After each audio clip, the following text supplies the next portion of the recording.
On continue les présentations des nouvelles monoplaces de F1 de 2022 et aujourd'hui, on va parler de l'AlphaTauri de Pierre Gasly et de Yuki Tsunoda. Alors, on a eu droit à la vraie voiture, mais en rendu 3D.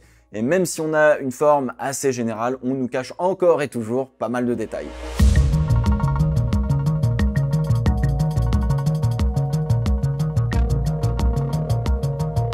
Bon alors pas de live long, une présentation plutôt courte, quelques modèles ont défilé avec la nouvelle collection AlphaTauri et le reveal de la monoplace a été fait très rapidement, littéralement un peu moins de 3 minutes pour tout voir, ça va très vite. Alors la livrée est dans la lignée des précédentes avec une petite touche de bleu peut-être un petit peu plus gris que bleu marine / navy. J'avoue que j'aurais préféré un bleu un petit peu plus profond car ça fait un chouïa fade on va dire, mais bon, dans l'ensemble, les livrées AlphaTauri sont plutôt jolies et celle-là ne déroge pas à la règle. Bon alors intéressons-nous maintenant au côté technique de la voiture, il y a quelques petites différences avec celles que l'on a déjà vues et ça pourrait aussi nous donner peut-être quelques petits indices sur à quoi la Red Bull pourrait aussi ressembler. Alors le nez de la voiture maintient le plan principal de l'aileron avant, c'est une première dans les présentations, on a bien 4 flaps, les fameux emplacements des ajusteurs de flaps, un nez plutôt fin mais qui avance beaucoup par rapport aux autres écuries, mais j'ai envie de vous dire, ça sent un petit peu l'entourloupe cet aileron, la forme est assez basique et en fait c'est surtout le plan principal, pas très sculpté et ressemblant assez facilement à celui de la F1 générique qui me fait dire ça. Ce qui est intéressant, c'est si la petite bosse sous le museau et sous le plan principal restera lorsque la voiture prendra la piste. Après tout, AlphaTauri nous avait caché son nez fin entre guillemets l'année dernière, donc ils peuvent en faire de même cette année. Les suspensions avant sont à poussoir plutôt conventionnelles, je reviens pas dessus, on en a déjà parlé dans les précédentes vidéos. Mais une partie que l'on n'a pas vue encore ensemble assez en profondeur on va dire et qui est assez contrôlée, ce sont les écopes de frein et les appendices aérodynamiques qui sont dessus. Alors je pensais que ce serait une partie où l'on pourrait beaucoup bosser dessus d'un point de vue aéro, mais au final my bad, c'est très réglementé, comme les roues génèrent énormément de perturbations aéro, à la fois pour la voiture elle-même et pour sa poursuivante.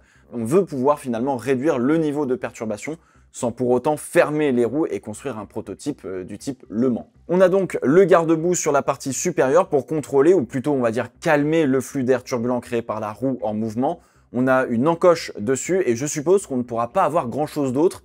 Le problème de ce garde-boue, c'est qu'il gêne pas mal visuellement le pilote, donc on verra comment ça se passe et comment ils vont réussir à s'adapter. Ensuite, on a une ailette sur la partie arrière de l'écope de frein, plutôt vers le milieu, et sur la partie basse, on a aussi un déflecteur pour justement dévier donc toutes les perturbations en dehors de la voiture.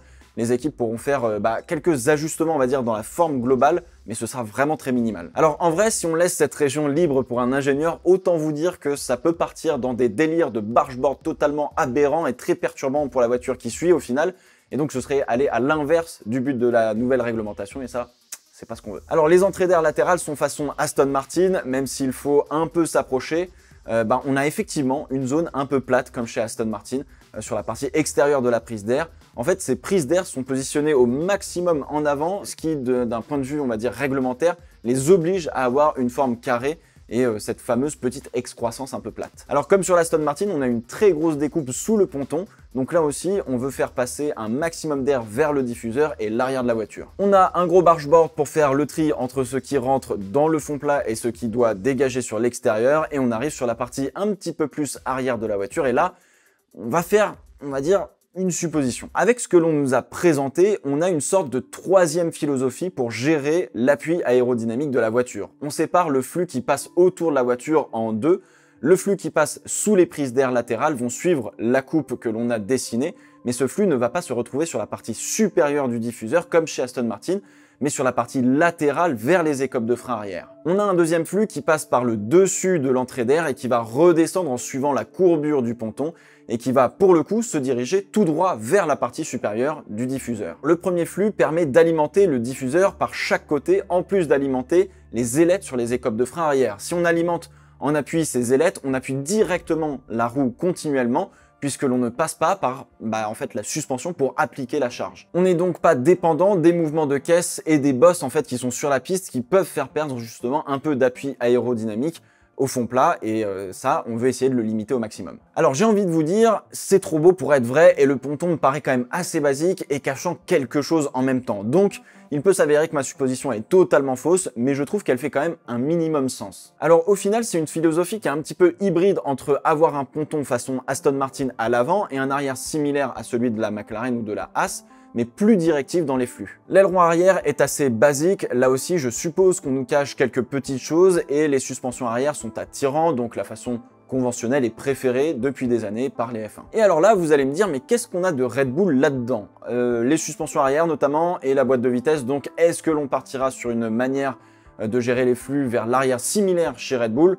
Encore une fois, va falloir attendre de voir les voitures en piste. Justement, la voiture, l'AlphaTauri AT03 prend la piste pour la première fois à l'heure où je vous parle, et c'est donc la deuxième voiture à poser ses roues dehors. Faire un shakedown ou un filming day, comme on dit, ça permet aussi de voir si tout fonctionne bien, si on ne s'est pas gouré dans la manière de monter la voiture par exemple, et de récolter quelques premiers feelings pour savoir un petit peu où est-ce qu'on en est. Alors ne pas faire de shakedown avant les essais de Barcelone, ça serait honnêtement très dommage finalement, car s'il y a un problème au shakedown, on a le temps de travailler dessus et de le résoudre avant Barcelone, sans perdre de temps de roulage, alors qu'à Barcelone, si vous avez un problème, l'horloge ne s'arrête pas de tourner. En termes de performance pure, on peut facilement émettre l'hypothèse que l'AlphaTauri était la meilleure des autres voitures derrière Ferrari et McLaren en 2021. Malheureusement, cela ne s'est pas reflété dans les points au championnat avec un Yuki Tsunoda qui a pas mal souffert pour sa première saison en F1. Après avoir fait donc 2 grosses, voire 3 grosses saisons, il y a une bonne dynamique pour continuer dans cette voie. Le budget capé permet de réduire l'avantage des grosses écuries. Et maintenant, va falloir voir si AlphaTauri peut suivre techniquement parlant pour aller un petit peu plus loin. Et avec cette nouvelle réglementation, on ouvre toujours beaucoup de possibilités.